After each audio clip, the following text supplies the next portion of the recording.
In the freezing winter of 1944, the Allied command believed the war in Western Europe was finally nearing its end. American forces had pushed deep into occupied territory. Supply lines were stretched, and most commanders assumed that the shattered German army no longer had the strength for a major counterattack. But at dawn on December 16th, everything changed. Without warning, a massive German offensive smashed through the thinly defended Ardennes forest, catching the Allies completely off guard. Thick fog grounded Allied aircraft, German armor surged forward, and the carefully constructed front line collapsed under the weight of Hitler's final gamble. It was the beginning of what the world would soon know as the Battle of the Bulge. Within hours, communications fell apart. Entire regiments were cut off. American units, surrounded and overwhelmed, were forced into desperate defensive pockets. Reports flowing into Allied headquarters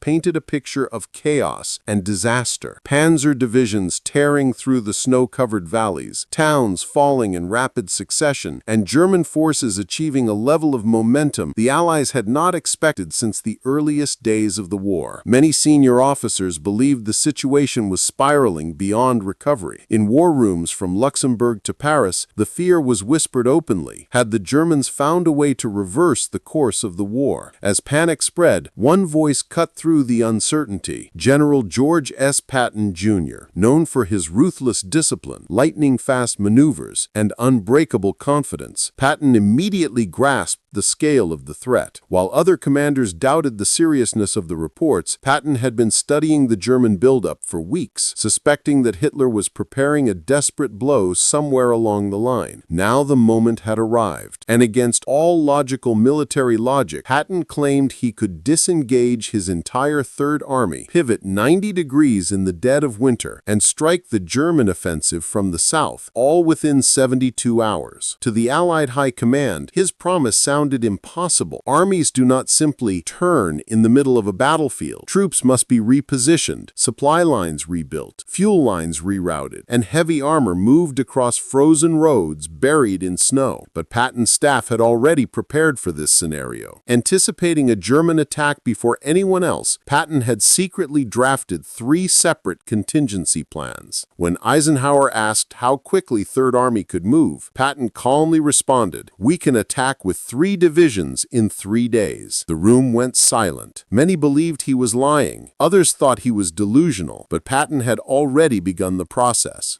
What followed became one of the greatest logistical achievements in military history. In temperatures that plunged far below freezing, more than 250,000 soldiers, thousands of tanks, and endless columns of trucks and artillery began to shift northward through icy roads and blinding snowstorms. Mechanics worked without sleep, heating engines with blowtorches to keep them running. Drivers navigated through darkness, often without headlights to avoid detection. The winter was so brutal that weapons froze, fuel thickened, and frostbite became as dangerous as German bullets. Yet Patton pushed forward relentlessly. He told his officers, "We're going to relieve Bastogne." Bastogne, the simply besieged town at the center of the German advance, was held by the surrounded 101st Airborne Division.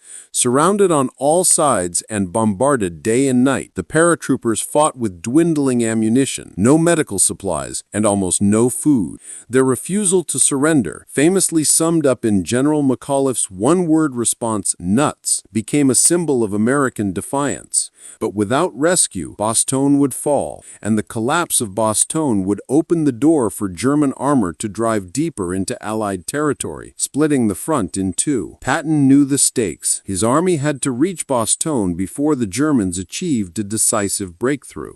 On December 26th, after days of non-stop movement and brutal fighting, Patton's lead element smashed into the German perimeter south of Bastogne. Against impossible conditions, Third Army had achieved the unthinkable. The encirclement was broken, supplies began pouring in, morale soared. The German advance, once threatening to tear the Allies apart, began to stall under relentless counterattacks. Hitler's offensive had failed, and the Eastern Front collapsed collapse was now inevitable. The Battle of the Bulge would be remembered as the last major German offensive of the war, and the moment American forces solidified their dominance on the Western Front. In the end, the coordination, boldness, and sheer audacity of General George S. Patton Jr. transformed a looming disaster into a decisive victory. His ability to anticipate the attack, mobilize at unprecedented speed, and inspire his men in the harshest winter Europe had seen in 50 years proved decisive. The Battle of the Bulge not only halted Hitler's last attempt to shift the momentum of the war, it showcased the might, determination, and resilience of American forces under extraordinary pressure. And at the heart of this historic triumph stood one man whose confidence never wavered, the unstoppable Patton, whose leadership helped bring the war in Europe to its final close.